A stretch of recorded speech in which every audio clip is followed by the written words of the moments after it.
Hello, I'm the Nostalgia Critic. I remember it so you don't have to.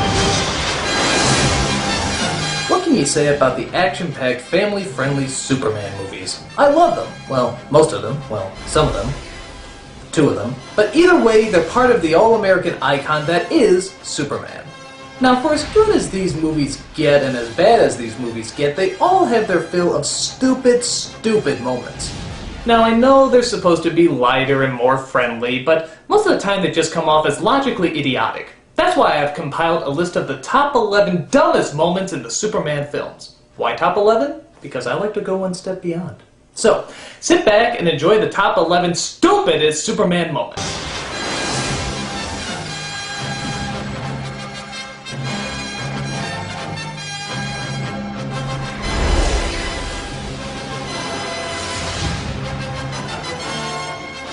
Number 11. The casting of Superman Returns. Now, I don't mean cast members like Kevin Spacey and Frank Langella, they did okay. What I'm mainly referring to is Brandon Routh as Superman and Kate Bosworth as Lois Lane. I mean, they weren't god-awful or anything, but they look 16! It's like if Superman met Dawson's Creek. Oh, wait, they already did that, but you get my point. They're simply too young to be in these roles.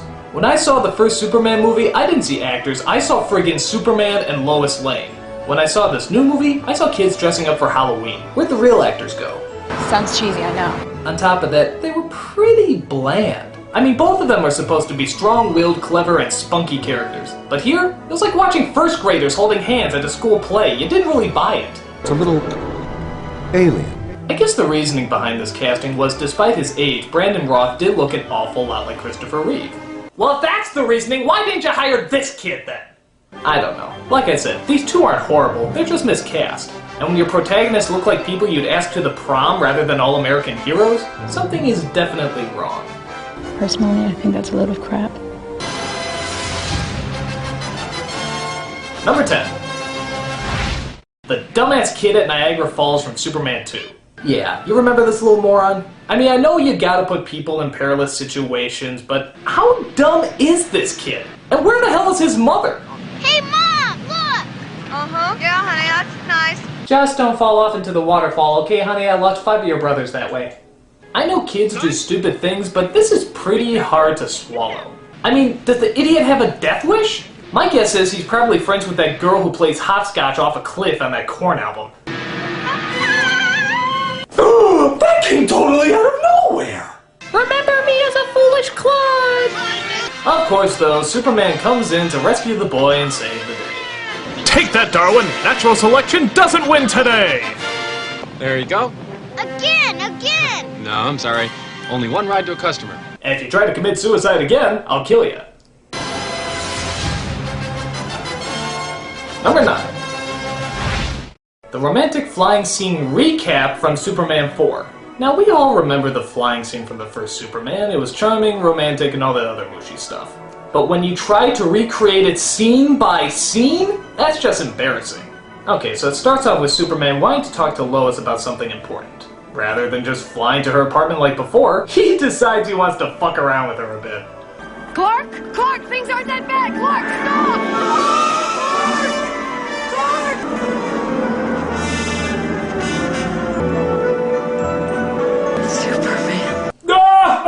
I thought the threat of imminent death would be good for a laugh.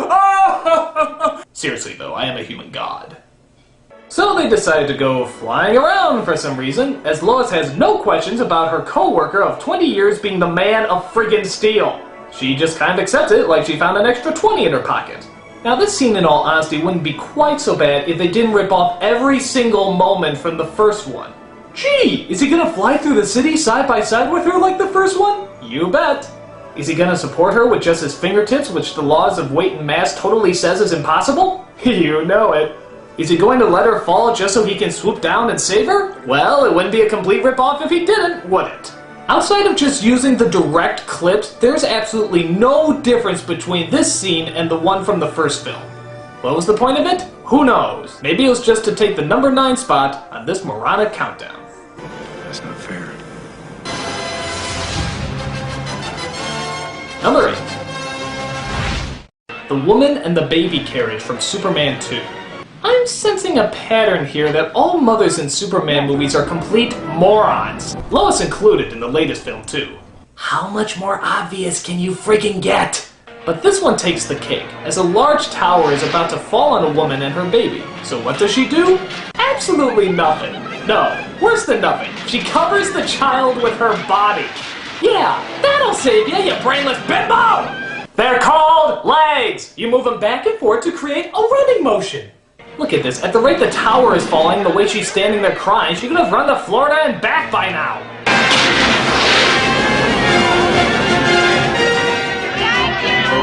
Thank you for not making me run in heels!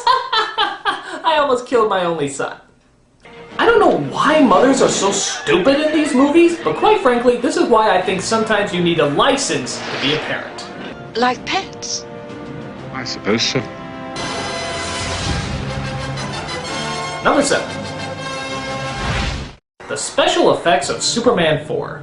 To the credit of the first two films, you could never see those wires that were holding him up. Superman 4? Not so much. Look at all these wire shots. They don't even try to cover them. Or how about the effects in the scene I just showed you a moment ago? Yeah, Lois is falling pretty fast there, isn't she?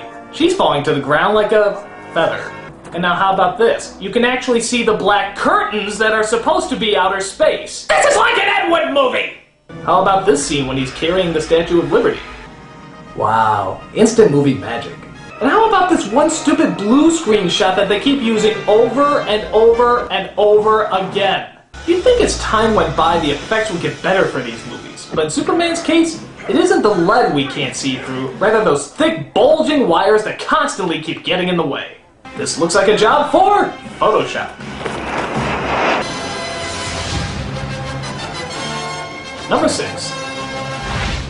Those stupid glasses. From which movie? All of them. How come nobody can ever see past them? Is it really that great a disguise? Look, there's even a scene where Lois takes off Clark's glasses, leaving him totally exposed. Somebody freaking notice him! I mean, how is everybody constantly fooled? This idea is so flawed that just about everybody in the world has made fun of it. The Tick, Mystery Men, and many more. It's a suspension of disbelief that, quite frankly, everybody disbelieved. But it could be worse. He could disguise himself as a British natty when secretly inside he's just a hairy, loud, obnoxious comedian. But that wouldn't be nearly as plausible, would it? Clark Kent, if you can't see past his glasses, then quite frankly, you need glasses. And that's no shame. Number 5. The Birth of Nuclear Man from Superman 4. Now, the first thing I thought when I heard Nuclear Man was that weird Captain Planet spin-off, Captain Pollution. And to be fair, I wasn't really that far off. Nuclear Man was created from Superman throwing all the nuclear missiles of the world into the sun. Don't ask, it's a long story. As Lex Luthor gets a snippet of Superman's hair and uses its genetic material to make a clone. Don't ask, it's an even longer story. When the missiles are tossed with the hair inside, he gives birth to Nuclear Man. Alright, I'm actually willing to buy some of this nonsensical bullshit up to a certain point. And that point is, who is born with skin-tight spandex and a cape? What chapter of DNA genetic structure says that's possible? I mean, did he put a strand of Superman's costume in there as well? How does that work? Well, in any case, Nuclear Man's birthday suit is quite literally a suit, leaving us with all sorts of questions of implausibility.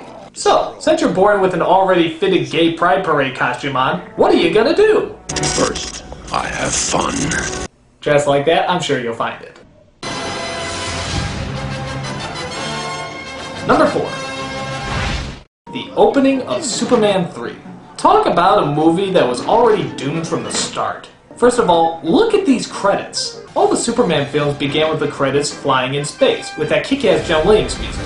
But this one, it looks like they were added in at the last minute. It's like that stupid Star Wars text option that comes with most movie editing software. And after that, it's pretty much just a half-assed Laurel and Hardy routine. As a guy trips looking at a woman, a lady on rollerblades crashes into a hot dog cart. The hot dog cart knocks over some phone booths, a toy penguin is set on fire, which scares a little doggy that knocks a woman over carrying groceries. The man into the fan and knocked the ball in the rubber duck top. I guarantee it's the craziest chapter ever. You get the idea. It's about as obnoxiously overblown as a comedy routine can get, looking absolutely nothing like a Superman movie. In fact, the title just passes by. You wouldn't even notice it. But how can you when a man confuses his walking dog for a road painter? Yeah, because all blind people are friggin' idiots, right? A car speeds out of control, hits a fire hydrant, starts filling up with water. You figure that one out. As Superman comes in to rescue the guy from drowning in his own vehicle on dry land. This is like the dominoes of human misery. Seriously, all that's missing to top off this cliche comedic slosh is a fucking mind— Oh, you gotta be kidding me! This honestly does not seem real. I don't think there's enough wah-wah music to get us through this opening.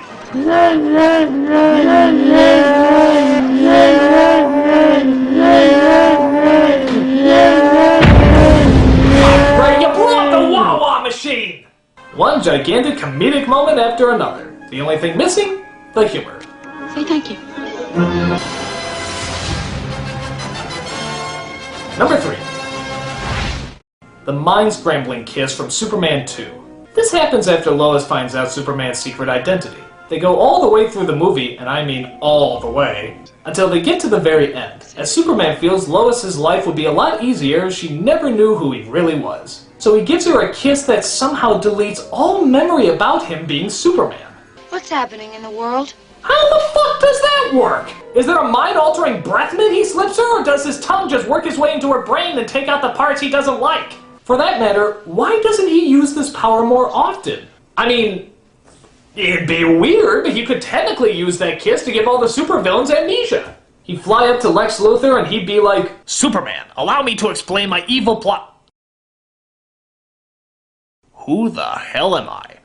I mean, okay, it'd be gross, but imagine how many lives you could save. This was obviously used to get people back to the status quo. Lois doesn't know who Superman is, so it keeps the romantic mystery alive. But really, the only mystery left in all of this is, how the hell did that kiss work? Not one of your great thinkers. Number 2. Richard Pryor in Superman 3. Now, we've all seen Richard Pryor on stand-up and even in other movies. So we know this guy was not only funny, he was a comic legend. But I think somebody forgot to tell him that when he did Superman 3. Because, good God, this is one of the unfunniest performances ever. And it wouldn't be so bad if he didn't have too much screen time, but to be honest, I think he actually has more time on screen than Superman does. Just watch some of his hilarious antics. It was great! He was just flying around. Cape was blowing in the wind. And he landed right in the middle of this big plantation. Dun, dun, dun, dun.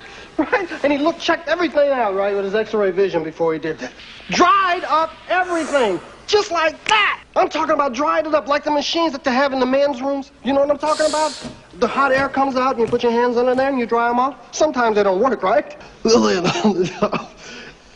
It's the Ross. It was the big.